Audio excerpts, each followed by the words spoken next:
News challenged the accuracy of the CNN story, and afterwards it was retracted, deleted, and the editors responsible were fired, as well as the network apologized for the story.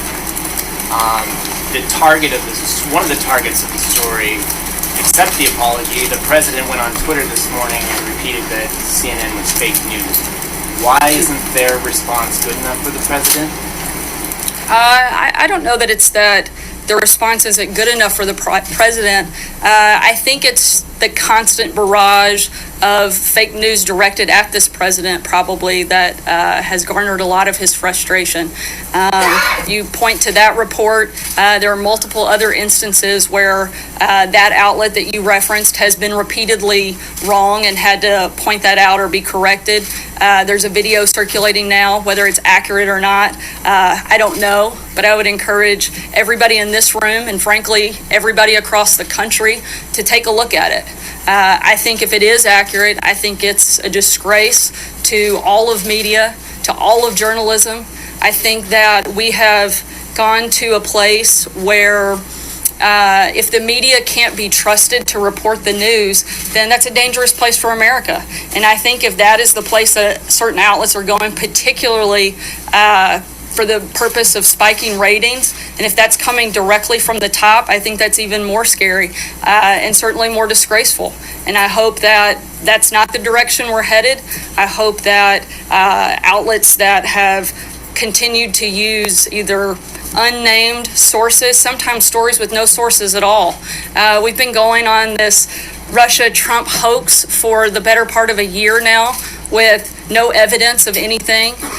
Things like the success at the VA barely get covered. They may get covered for an hour at a time, but this story gets covered day in, day out. And I think America is frankly looking for something better. They're looking for something more, and I think they deserve something better from our news media. I agree. I most definitely agree. There. You are listening to SAS, Starseeds Angel Savant Syndrome, with your host, the Mystic Man. Here. How are you? I hope you're doing good. And I hope you liked last episode. Actually, the last episode I did was a hit. It was a major hit. It got I don't even know how many listens immediately, actually, which was pretty funny because in the title it said CIA. And yeah, in any case, I figured I'd follow up into the end of that. We never got to finish. If you haven't listened to the last episode, I suggest you do. You're listening to Starseeds, Angels, Savant Syndrome, with your host, the Mystic Man. Thanks for listening. My news model is based on social media companies showing you videos. Why did Facebook penalize me? I click the button that says, see why. It goes to a page from a group called Climate Feedback that writes about climate change and claims to sort fact from fiction. Facebook gives this little group power to cut me off?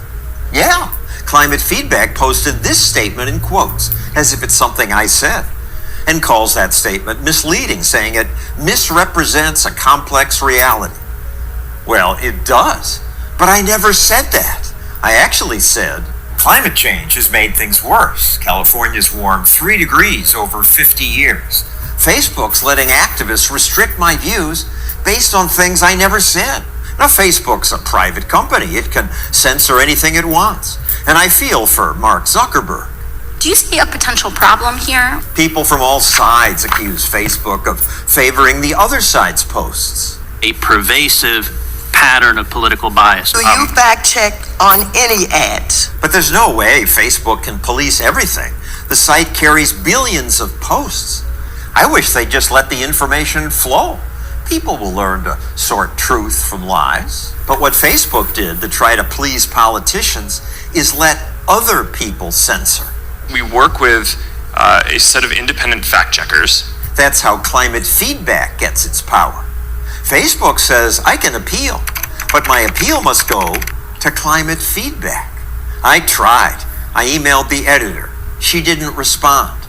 But 2 of 3 scientists listed as reviewers did agree to interviews. You're smearing me based on something I didn't say. Yeah, I mean, I've never commented on your article. That was a shock. He hadn't even seen my video. If this is implying that we have reviewed the video, then this is clearly wrong. There's something wrong with the system. He said my video was probably flagged because I interviewed environmentalist Michael Schellenberger. Climate Feedback doesn't like his new book that criticizes environmental alarmism. My assumption is because Schellenberger pops up in there and his statements have basically been shown to be partially wrong. This issue has become very political, which is unfortunate. Zeke Housefather's another Climate Feedback reviewer. He hadn't seen the video either. I certainly did not write a climate feedback piece reviewing your segment. So we sent him a link to my video, and he watched it. Is that a fair label on the video that I did? I don't necessarily think so. While there's plenty of debates around how much to emphasize forest management versus climate change, your piece clearly discussed that both were at fault here. After Housefather and Dorr admitted that Climate Feedback hadn't shown them my video, Climate Feedback's editor finally responded to our emails. She gave us an email address where we could file a complaint. When we did, they wrote us back that now, finally, they have watched the video. But they stand by their smear because the claims don't accurately reflect scientific evidence. Also, both scientists I interviewed emailed me afterward to say they do support Climate Feedback's position. Housefather writing, after talking to the folks at Climate Feedback, he now thinks my video minimizes the role of climate. Ah, that's what this is about. I interviewed Schellenberger, who argues, A small change in temperature is not the difference between normalcy and catastrophe. and Climate Feedback doesn't want people to hear that. It's enraging that Facebook gives these activists the power to silence one side of the debate.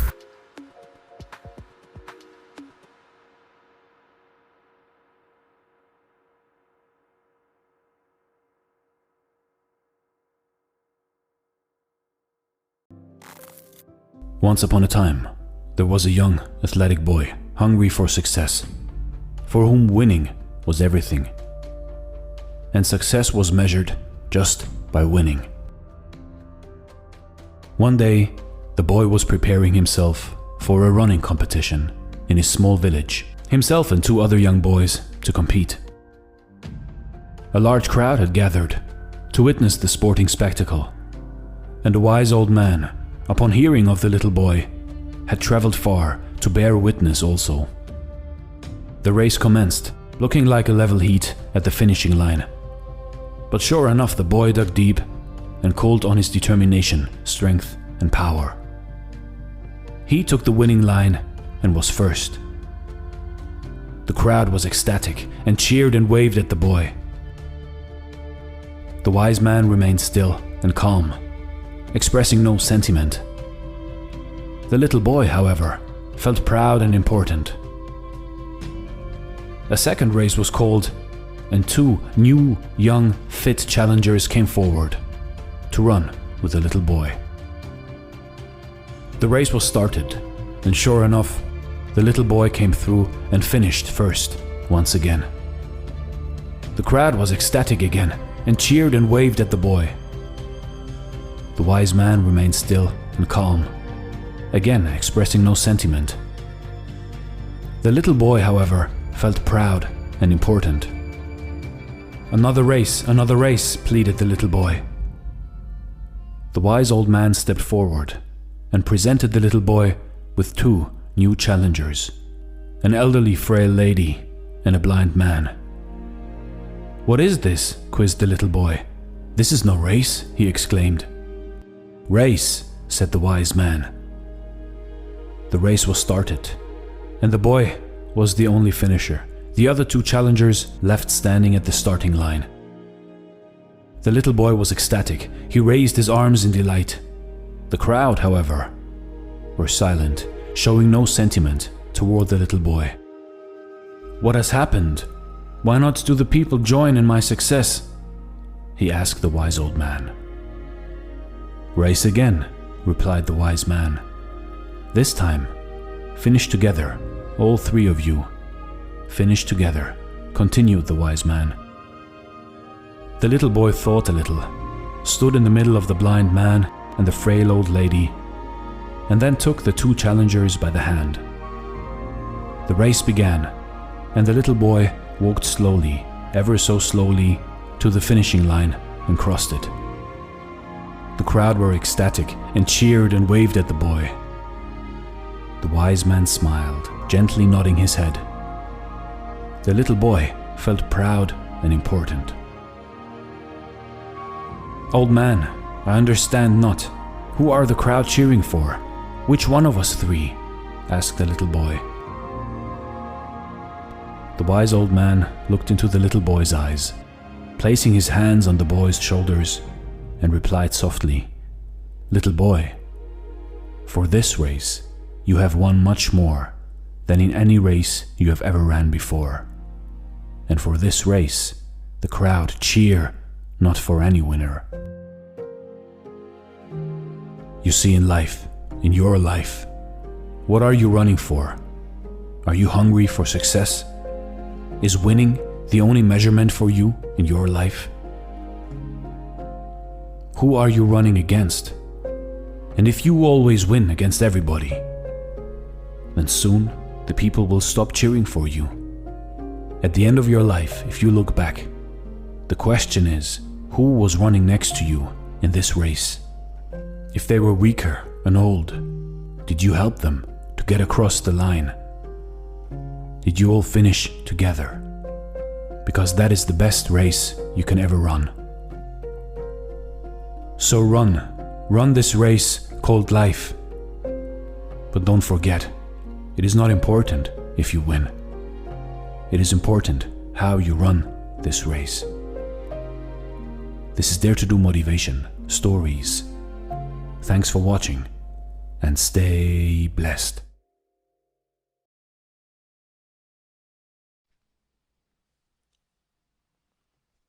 Welcome back. I know it's been a long year, hasn't it? And at the same time, it seems kind of like it flew by pretty fast when every moment took eons. At least that's what it was for me. Done a lot of work this year with no pay for it, except my freedom, our freedom, your freedom, and that goes no matter where you are on earth, because the imposing powers that be are irresponsible, evil, psychotic, pedophiles, actually, cannibalistic pedophiles. And I would say that does seem crazy. You know, there was a woman who came to me and said that earlier this year. I think it was January-ish, and I did not believe her at all. I was open to the possibility of it, but I just brushed it off. I was like, okay, really, really, you're serious? And like, I kind of hurt her feelings, and she was actually a very beautiful woman, and I didn't listen to her because I didn't want to look. And that's the thing, is that if you don't want to look, you're not going to see. That's how it goes. I battled a lot in the ideology of that thesis. I don't know who started it, but I'm beginning to think it's Abraham Hicks. I don't know.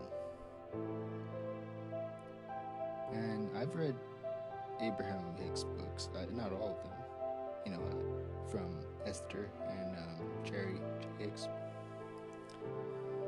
But I've read some of them, and I totally loved it.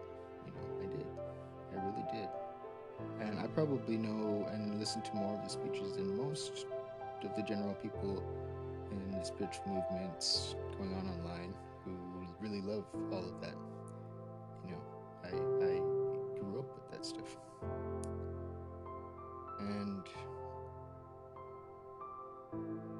yeah, let me tell you, if something logically, undeniably becomes a dynamic that is bad, that hurts people, and by default,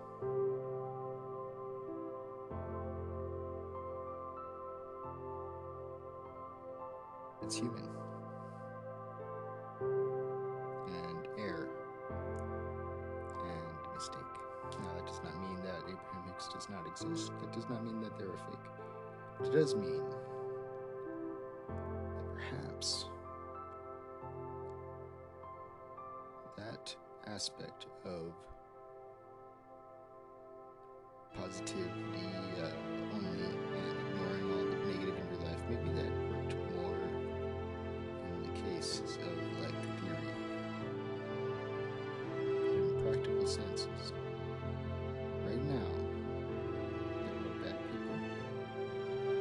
Maybe they're good in their hearts, but they are bad in their minds. And they wish to do bad things, and they have been doing bad things. Now I would ask, can anybody tell me for sure that they have 100% faith that they're positive meditating while ignoring the 800,000 children? I thought it was 8 million, I guess it's 800,000 children that go missing in America every single year.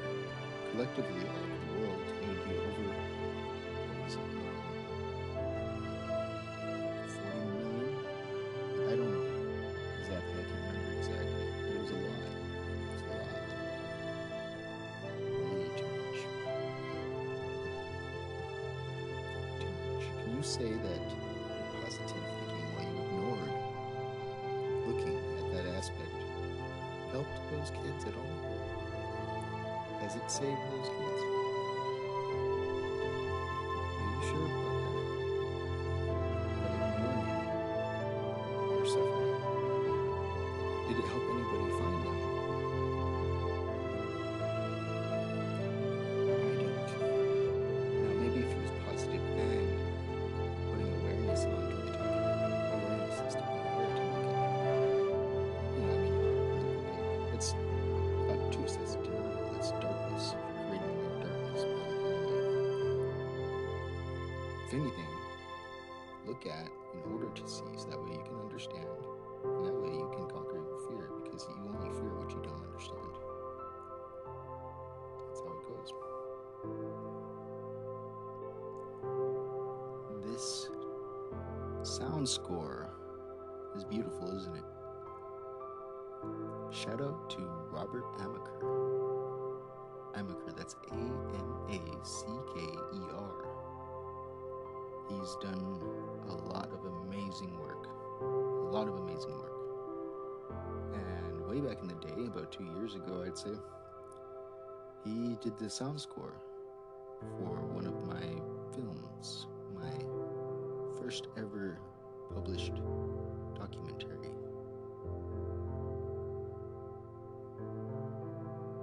But that one I'm kind of shy with.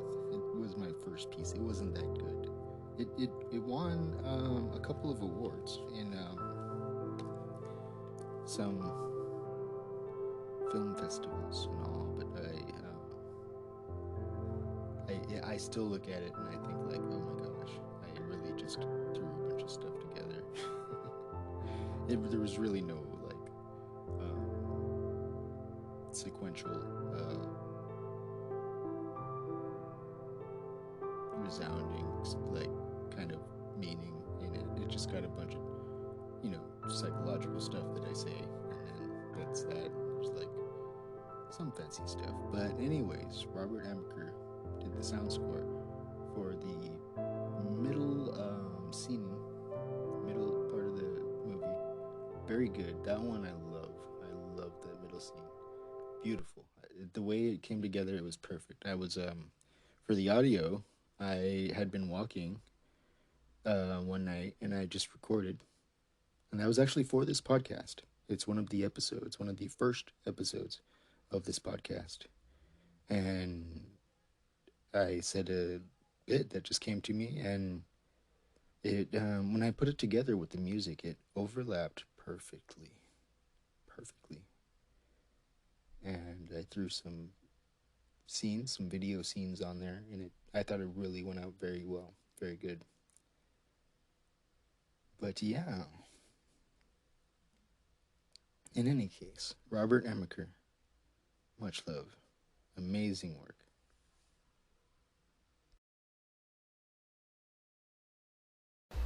You don't know that I'm saying. You don't know that I'm saying. Bruh.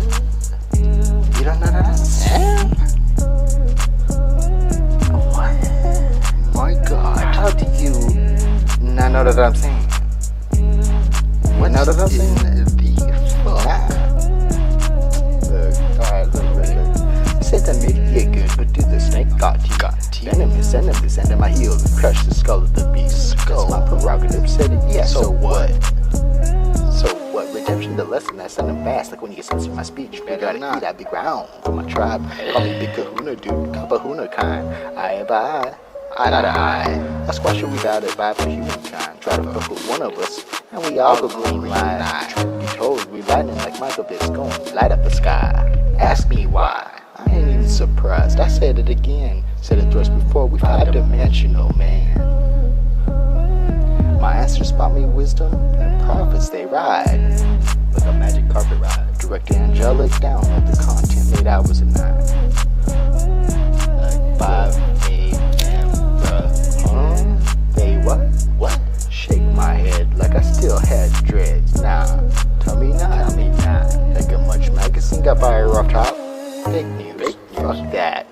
Yeah, oxymoron, man. Like trying to flood at the dam. Trump drop hammer, true tweak on land. See me with my halo flying high above spam. Why you act like money never got it on bad? Yeah, you heard it on the news. Now you all confused. I tell you the truth. So that's all I ever do. You don't fuck with me, so gets me populating you. Used to believe the mission till I seen what it done to you. Press don't fuck with me. I fact check review you.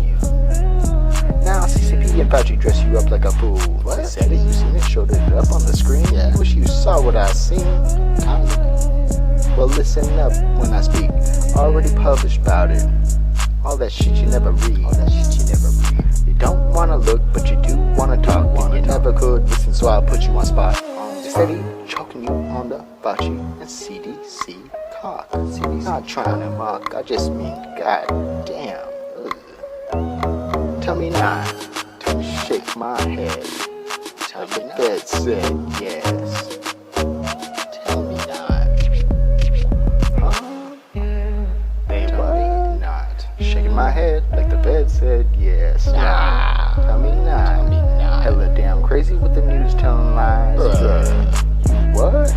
Scared of something safer than a motor scooter ride? Then 201 Google search that shit. Yeah, they ain't even hide it. Ain't that a bitch? While you gaslighting like a blind monkey trick. Gaslight the science like with Judy and Michael bits. Judy and Michael bits. Alright, well let's jump right back into this. Thank you for joining. I made a shortcut for you. If you type in 1111.gives, that's Gives, G as in goat, or Gary, or glue, /4, that is 1111, so 1111, dot gives / the number 4. And it will take you straight to, well, not straight to, because technically it's a short link, it's a loop, but it'll take you to the CIA.gov website, where it is your right to read this document along with me, or at your leisure. This link will not be up forever. because I paid for the domain 1111.gives. So, it's like, I don't remember exactly when my ownership ends, but it'll be up for as long as that. 1111.gives/4. And it will take you to CIA.gov, to the declassified document Covert Action Information Bulletin, the CIA and the media, which we are going to read right now. You'll have to forgive me, I don't remember exactly where I left off, but I remember it was pretty far. And yeah, this is a very long document, and it's very well written, actually. But I think I'll start at page 10. How about that? Yeah. So it says here, in a carefully staged command performance designed to keep the network cameras rolling, Senator D'Amato, RNY, so Representative New York, I believe, and the FBI, CIA, DEA, and other federal, state, and local narcotics and investigative agents introduced a self-confessed Cuban, quote, spy, end quote, to an audience of credulous New York journalists in early April. So this was some time ago, mind you. This is referring to a publishing, in this publishing, which is referring to, yeah. So, yeah, this is, whenever that Cuban thing was going on. Spy to an audience, April. But this time, Mario Estevez Gonzalez, who had testified in open court in Miami only 2 months before, was melodramatically hidden behind a guarded screen for his own protection. That's in quotes, for his own protection. The same federal informer who was described by the Miami Herald as a short, stocky Mariel refugee with notifications, and a chubby, balding witness who stuttered, who was seen by millions, including those in Cuba who wished to watch Miami TV, was now tantalizingly secreted from New York cameras in a downtown federal building, thus exciting the unwarranted interest of the media and moving the Cuba drug connection to a new low in disinformation. Few of the journalists knew or cared that this was old news. Apparently, unaware of the Miami trial and Estevez's previous charade, they stood at hushed attention, filming a screen as the Spanish and then English translation wafted across. That night, TV audiences across America were treated to clips of D'Amato's questioning to the screen. The following exchange took place, but was not telecast. Question. How much money do you make for Cuba by selling cocaine? Answer. Approximately $7 million in 1 year. Next question. How did you process work? Answer. I got the cocaine from Cuba or from Colombian ships in Cuban waters. Took it by cigarette boat, which is a long, narrow speedboat, which goes 70 miles an hour, from Cuba to Miami, and then sold it and took the money back to Cuba by cigarette boat. Question. How long did the whole process take? The answer. 30 days. Question. How many trips did you make? The answer. I went 2 to 3 times a month. No wonder D'Amato or however you say that, and the feds are hiding Estevez from inquiring eyes. Anyone who can make a 30-day trip 3 times a month is really...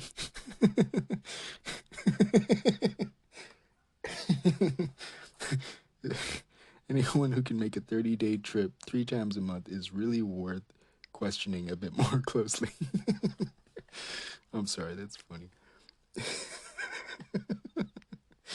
Oh my god, that one flew over my head at first. I'm sorry. Through similar contradictions in his testimony, though similar contradictions in his testimony were pointed out by defense lawyers in Miami to no avail, the press still failed to pick up the grossest of inconsistencies.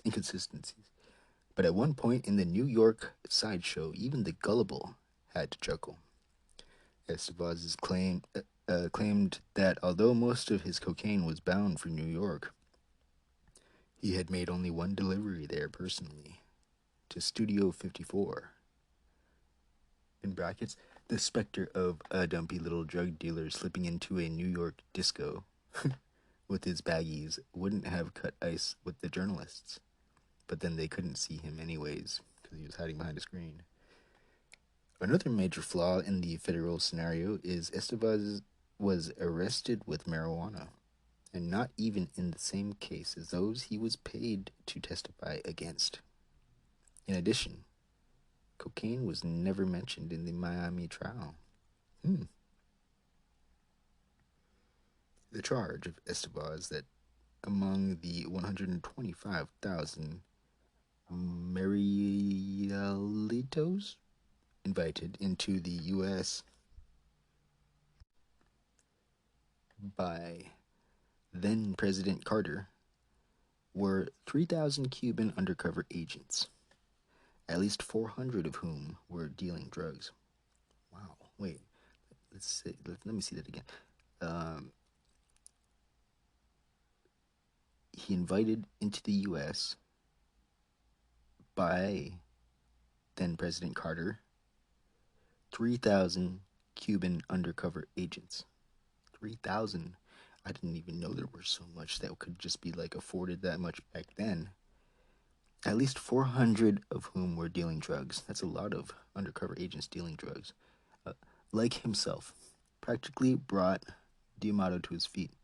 These, end quote, these 300, 400 Cuban agents show there is a pervasive, systematic movement by Cuba to destabilize our cities, he said. Furthermore, the senator mused if Estevez was delivering $7 million a year to Cuba, and Cuba is making $2 billion, $800 million on these agents. News to Cuba, of course. As the stories get wilder and wilder, and investigative journalists get increasingly docile, the U.S. government has unfortunately learned that the press will believe anything told to them as long as it comes with the protective coloration of, quote, national security, end quote.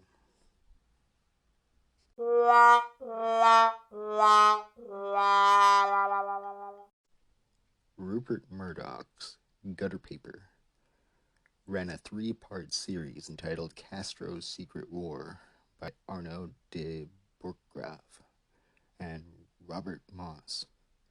The articles by these sleazy fabricators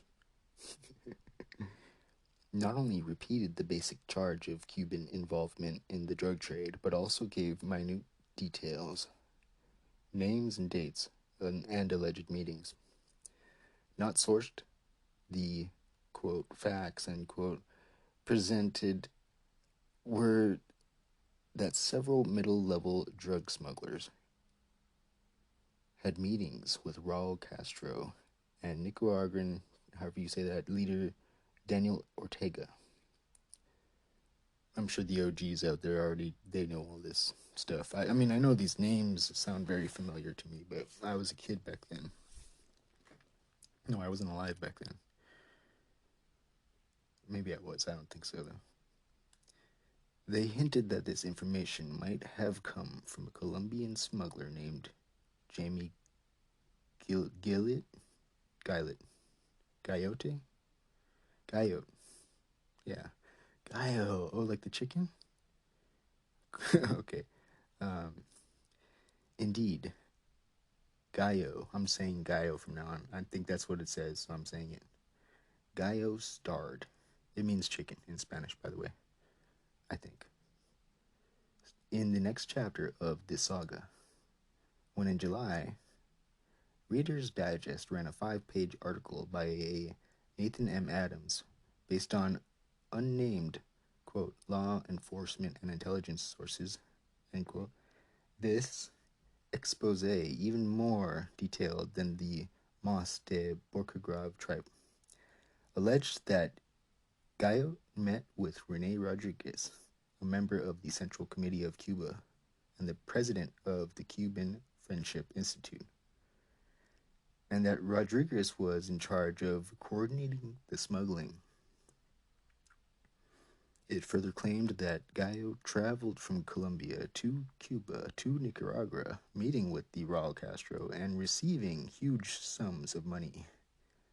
That he was given $700,000 in Mexico for a flight to France, but that he was arrested by the Mexicans, whereupon he began talking his head off, in quotations, providing all the details for the article. What happened to the money, rather a large sum for a trip to France, and why Gallo was never extradited to the U.S. are not explained. Later reports suggest that Gallo was released by the Mexicans and went to Europe. In August, the drug story gained further dubious currency as the Washington Times, Reverend Moon's paper, reprinted the original Post series. By November, VOA was picking up the theme again, and just before the U.S. congressional elections, Vice President Bush made a Republican campaign speech in Miami, which reiterated the charges. Hot on his heels, on November 5th, 1982, a Miami federal grand jury issued an indictment against Gallo, which was what we explained earlier. 9 other drug smugglers, mostly Cuban exiles, and, in an unprecedented move, 4 Cuban officials. Rodriguez, an admiral of the Cuban Navy, and 2 former officials of the Cuban embassy in Bogota, one of them the ambassador. 8 of the 9 smugglers were arrested in Miami, and one of them, David Lorenzo Perez, testified against the others. His statements, similar to those attributed to the Gallo in the earlier articles, and those of another unindicated dealer, a self-described reformed Cuban spy, Mario Estevez Gonzalez, were the only evidence against the Cuban officials. In fact, no drugs were actually introduced at the subsequent trial. It was said the drugs were all thrown overboard when the smugglers panicked. The Estevez confession, according to his own testimony, was given in exchange for, quotations, an unspecified amount of money and a short jail sentence, end quote. In another drug case, the payment is extraordinary, almost unheard of. 4 Cuban officials were indicted on the statement of a man who was paid to make the statement. What, if anything, happened to Gallo is not known, but it was reported that his drug-dealing partner, who also cooperated with the U.S. Justice Department, got a 25-year jail sentence, all of which was suspended. Although the indictment describes in great detail the movements and travels of the exiled drug dealer, the references to the 4 Cuban officials are extremely vague. It alleges that they agreed to let Cuba be used as a loading station and source of supplies for ships transporting drugs. The indictment, 8 counts and 19 pages, says nothing else about the Cuban officials. It does not say when this agreement was made, where it was made, who met with whom, nor who said what to whom.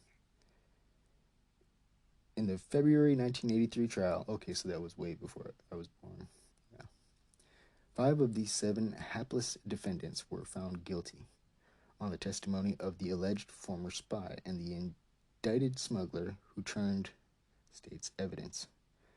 The 2 told similar tales of back-slapping jovial meetings with the Cuban officials who they claimed said things like, "Now we are going to fill Miami with drugs," and "It is important to fill the United States with drugs," as if Miami was not already filled with drugs. The spy said that he replied, "Well, if it has to be filled, let's do it." Oh. Okay. Evidently, this B-movie dialogue. Yeah, it is. It's so B. They got that there. Yeah, it's true. Evidently, this B-movie dialogue was sufficient to convict 5 of the defendants, who presumably were involved in some kind of drug trafficking. The use of this trial by the U.S. government was blatant. There was no concern about Miami's drug problem, only about Cuba. When Lorenzo Perez agreed to plead guilty and testify against the others, the spokesman for the Drug Enforcement Administration announced that, "When you have people pleading guilty, it just disproves the denials of the Cuban government." And when the 5 were convicted, the assistant U.S. attorney said that the outcome, quote, "demonstrates the involvement of Cuba." The Cuban government indignantly denied the charges, pointing out in government statements and broadcasts and in editorial in Granma the idiocy of the charges. The Cubans also stressed a point which had been virtually ignored in the U.S. press, that for more than 10 years, despite all sorts of ideological disputes, Cuban authorities have been cooperating with the U.S. officials in tracking and capturing drug smugglers in the Caribbean. At least 36 ships and 21 planes had been taken in this endeavor, and more than 230 drug smugglers prosecuted. Because of the insulting and conspicuous indictment, the Cuban government announced that it was discontinuing its cooperation with the U.S. Coast Guard. I hear that. Even Michael Ledeen, another disinformationist, pretended to be puzzled in his rehash of the Guyot story in the February 28, 1983 New Republic. That's italics, so it is a paper. He conceded that Fidel Castro used to boast of his hatred of drug traffickers. He even cooperated with the United States by arresting some smugglers and turning them over to American authorities. But consistent with this season's disinformation theme, Ledeen refers to the current situation as a turnabout, designed to provide hard currency for the Soviet Union. There are countless other indications that it is the U.S. which is more interested in propaganda than in actually stopping drug traffic. During the aftermath of the Pope's shooting, it was learned that Bulgaria had been cooperating with the U.S. narcotics controls officials for 12 years, but that the program had been terminated by President Reagan shortly after he took office.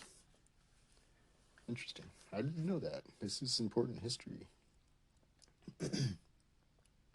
Kind of like what's going on right now, actually, only a lot more hardcore. Right now is, I think, quote, Project Democracy, end quote, and public diplomacy. Conclusion. On June 8, 1982, in an address to the British Parliament, President Reagan announced a new ideological offensive to turn the tide against the communism in the battle for the mind of the world's population. Designed to foster the infrastructure of democracy in a dozen ways, it clearly enlisted information as its top recruit. Charles Wick said there would be a new assertive propagandistic role to win the war of ideas. Oh God, I don't like where that's going at all. Problems with this I skipped ahead. Let me read this little thing for you here, actually. It's got this little box thing. It says spy budget increase. The raison d'etre for the Cuban drug disinformation story becomes appallingly clear if one reads the newspapers in which the spy agencies selectively display their dirty linen. According to the New York Post of April 5th, 1983, the same day as D'Amato's coordinated sideshow, the Tawdry Daily reported that President Reagan is planning to give U.S. intelligence agencies millions in new funds to crack Cuban spy and drug rings operating in the U.S. The Post went on to say that Reagan made the request in the administration's secret 1984 budget for intelligence agencies, and that Senator Daniel Moynihan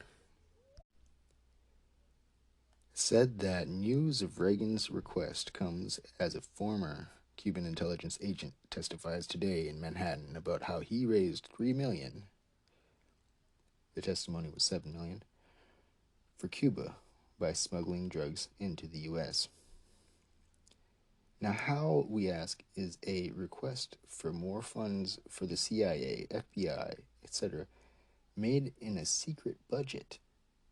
Secondly, unless we're missing something, the CIA is still forbidden by the National Security Act to work against Cuba or any other country inside the U.S. Perhaps Reagan believes his Executive Order 12333. I don't know that one. We got to look that up. It unilaterally repeals the act. Finally, how come Reagan is already leaking 1984 Orwellian plans? Isn't 1983 bad enough? 1984 was a book by George Orwell. That's what he's referring to in his statement, Orwellian plans. It was a very good book. It was one of my favorites as a kid growing up. 1984. Definitely read it. There was, I had no idea it was a famous book at all. I found it on a bookshelf when I was a kid, and it was in the second place that we moved to, and I just saw it. Really big bookshelf, all, at least like 5 shelves, bookcase, I mean. And I loved that book. It was powerful. Read it, and you will understand. It's called 1984 by George Orwell.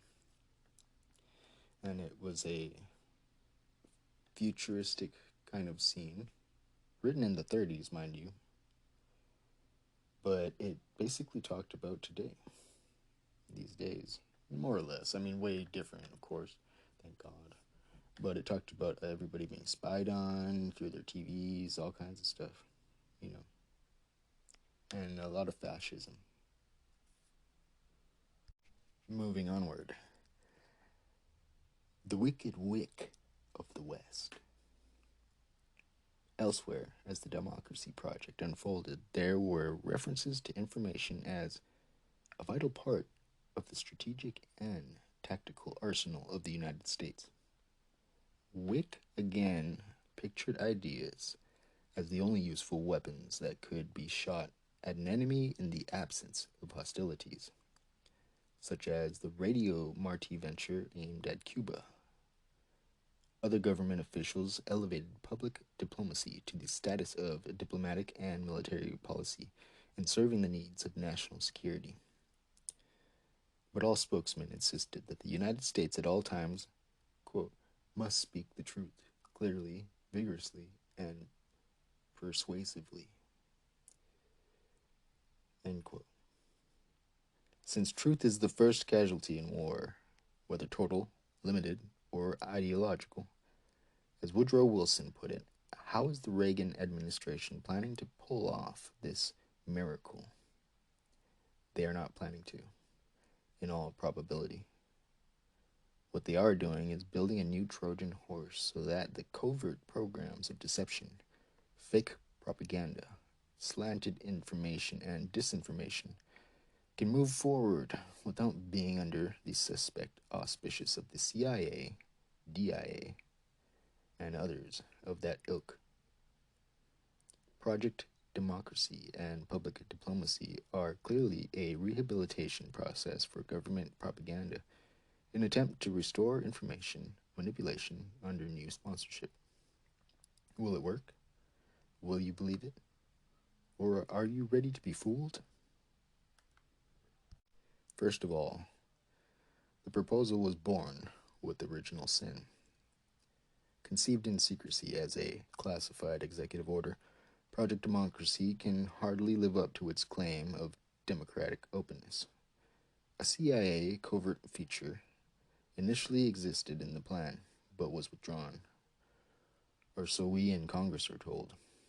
Still, National Security Council Decision Directive 77 placed the program under the National Security Assistance Control, where it is to support U.S. policies and interests. Those chairing the top 4 committees come from agencies with long-term commitments to secrecy and the protective cover of classification. But there are more serious problems with this deformed Reagan progeny besides the wartime psychology that gave it birth and the secrecy with which it was raised. On its face, the idea is implausible because American foreign policies and the CIA operations have not evidenced any connection with an infrastructure of democratic principles, except as they are manipulated to suit the purposes of U.S. democracies have had empires before. Of the U.S. and then period, Democracies have had empires before, from Athens on.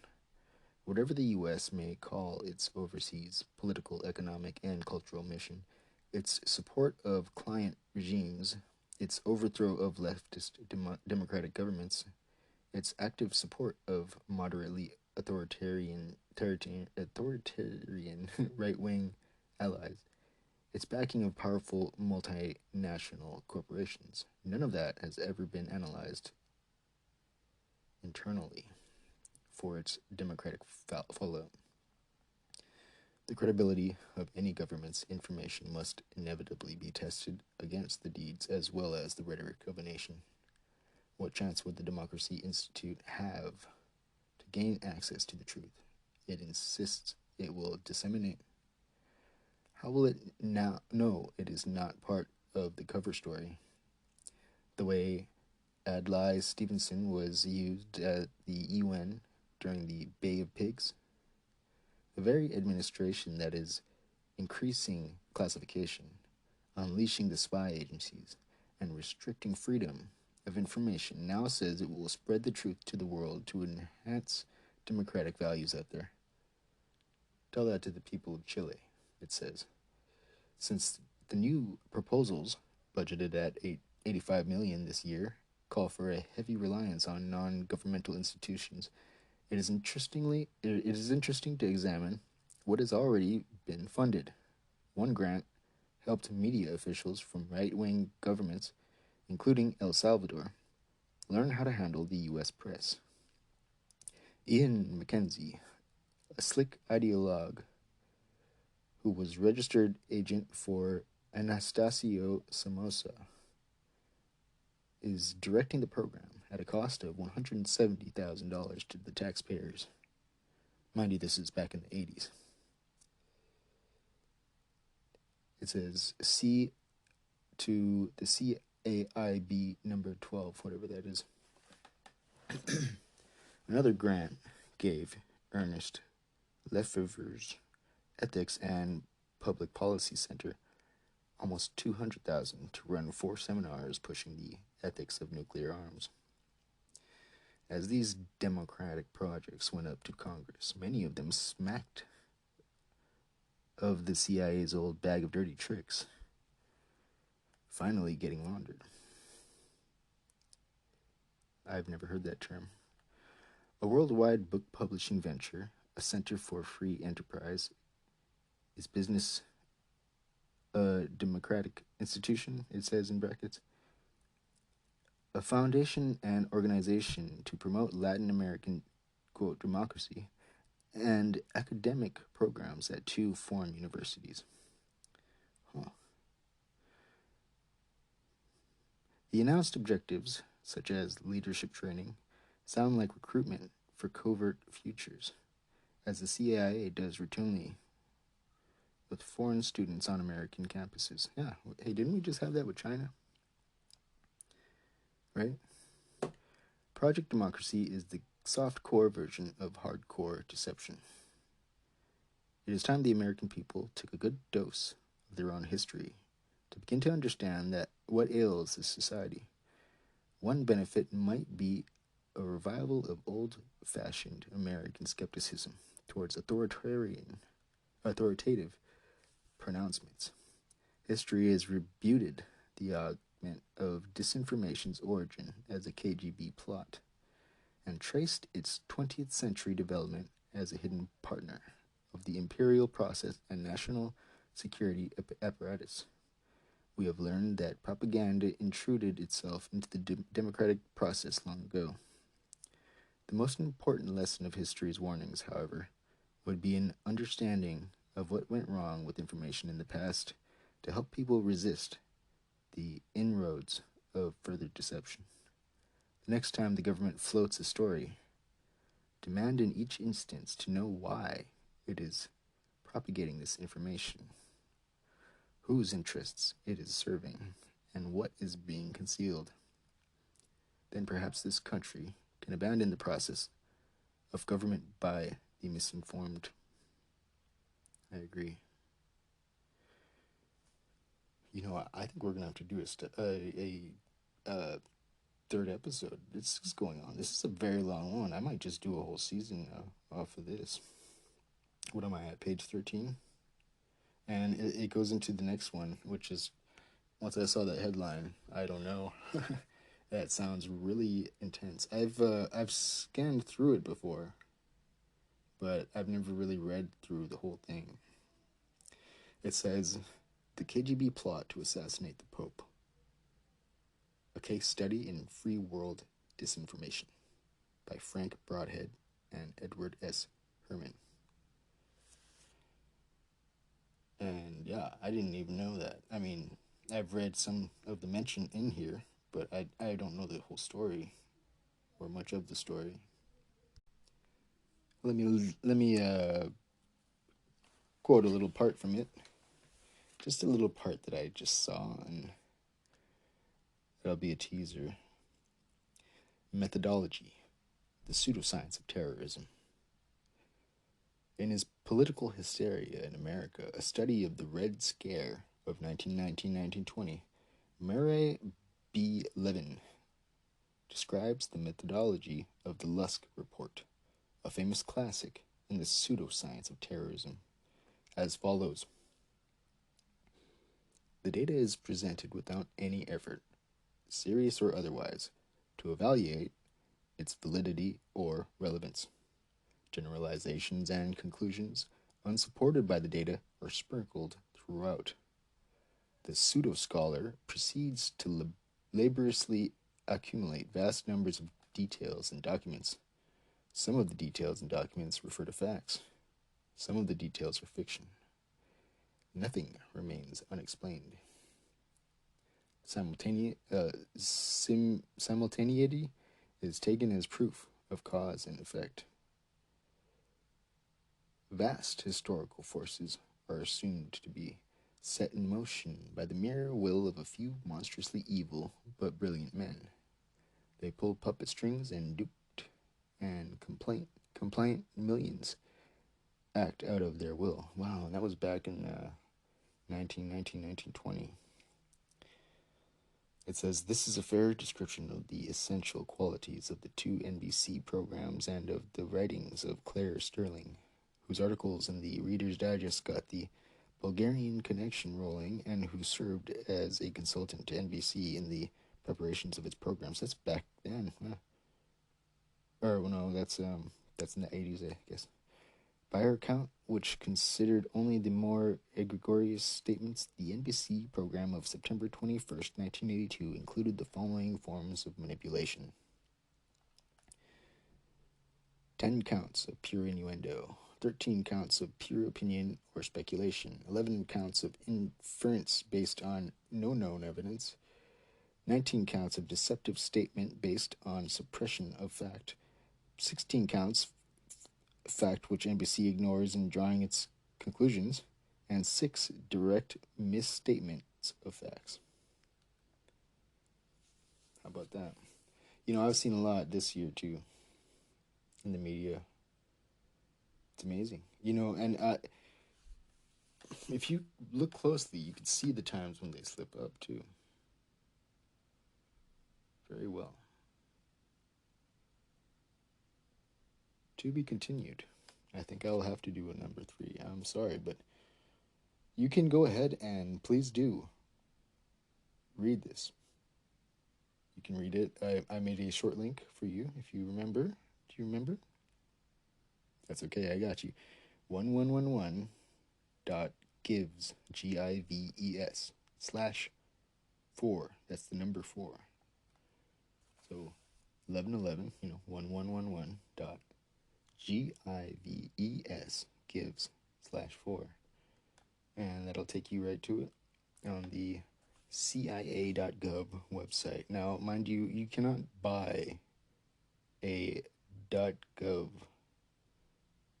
what do they call that? TLD, I think. Right? You can't just buy those. You have to be government to have that. There's no, I can't fake the CIA website for you.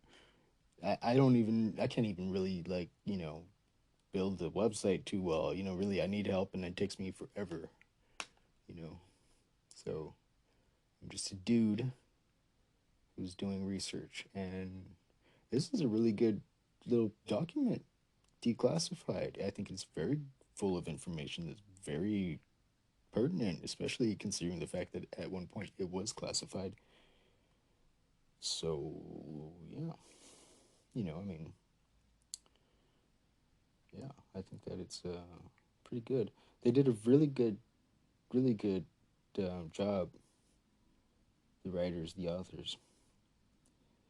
They put together a lot of very well organized data.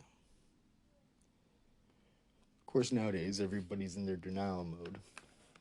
And that was kind of brought on, too, I would say. I saw it in multiple avenues in society. I tried to combat it. I tried to stop it before this happened. I was in the spiritual movements, and I saw in the spiritual movements all kinds of stuff coming up, trying to prepare people to look away from anything that might make them feel negative. And you know what makes a person feel negative? Cognitive dissonance and information. It would give them a headache. And the more they looked away, the more insane they would be. Because they wouldn't know the truth, and they would be holding on to the truth. The falsehoods. They would be holding on to their beliefs. Struggling. I know, because I deal with this every day and the people around me. You probably do too if you're listening in. God bless us. God be with us. Dear Lord, send your angels to guide us, to watch over us, to protect us, to shield us, and to lead us to the truth. Help us to share the truth and reach others, and help others to wake up. It's 2020. There's got to be more people with actual vision, seeing things for how it is. More than us. I think the best thing that we could do out there is find each other. Really, I think that's probably been our greatest ability, or our greatest help this year. To find each other. I believe that the CIA and other agencies need to stop their lying. I don't care what kind of excuses they come up with. This is obviously a trip down to hell, and they're bringing everybody with them. These excuses are demonic, pathetic. They lack integrity. They lack dignity. And the reactiveness can be seen in the actions. They're not adult. They're not mature. They're not human. And then it has to come to, how's your free will? Still got it? Good. I hope you still have it. Because free will is the nature of man, and it comes from having an integrity, a stable pillar within yourself, knowing who you are. Because when you know who you are, you know what you want, and you know what you will not stand for. This is why I promote self-discovery. I always will. Uomao ke ea o ka aina I ka pono o humanity. A holiday travel alert now, as nearly 40 million Americans take to the road for the 4th of July holiday. The Secret Service is warning about a surge in crime at the gas pump. At the gas pump? To steal credit card numbers. Bruh, come Justice correspondent Pierre Thomas explains. Watch here as these men appear to be tampering with the gas pump. There's It only takes a few seconds. there's some, just like that, that's some shit. installed a device called a skimmer. Customers would never know it's Ain't there, that some but shit? a skimmer is capable of siphoning off credit information and sending it wirelessly to fraudsters. And we're talking about thousands of customers. Now listen right up so you can hear. Naturally, Mr. Man flowing in your ear. First of all, Trump, now he don't eat races, but you glad Hillary didn't win the races. We hella much suffered, and we hella much died. It's time to blow the whistle on your shady ass lies. Elon Channel Tesla just to fuck what you thought. You said depopulation, but he put you on spot. Mark Zuck don't give a fuck that the news talk shit, cause they freed the whole world from your shady ass bitches. From being brainwashed by you bitches. 2016, I had the same password for everything. One email and I clicked on every link. Looking at my spam, it says I want 100 grand. I'm thinking, what the fuck? I might try my luck. Next thing that I know, I got a sick phone and then back a beat pop up everywhere that I go. Now everybody on the deep web know my IP and zip code. Shoulda got a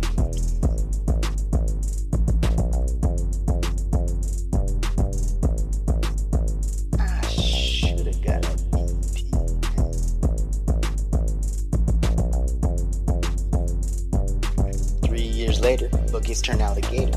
Middle of October with the plan for New World Order. Event 201, Google search that shit. They ain't even hiding that bitch. But when it comes to the whistleblowing microbes, they shit on the Constitution and the census shit. Every corporation's something about you. Tell me how you gonna fact check while you hide it?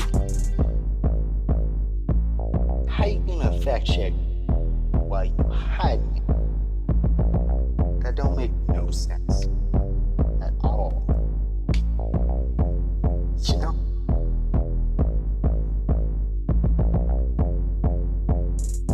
Next thing that I know, mother's like the turnpike, got the freezy boot, ID everywhere. Got commie party AI trying to succeed with that. Haters gonna hate the hackers, bitch gonna get you blocked. Thank God for the vigilante cracking database. If it wasn't for the hackers.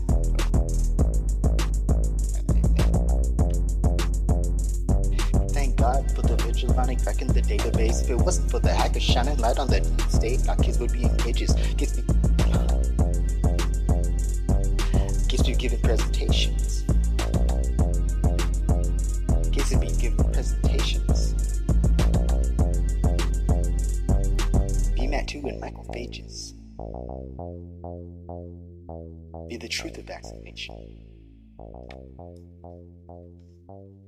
I don't give a fuck if they reptilian, demon, or even meaning the best. I ain't even impressed.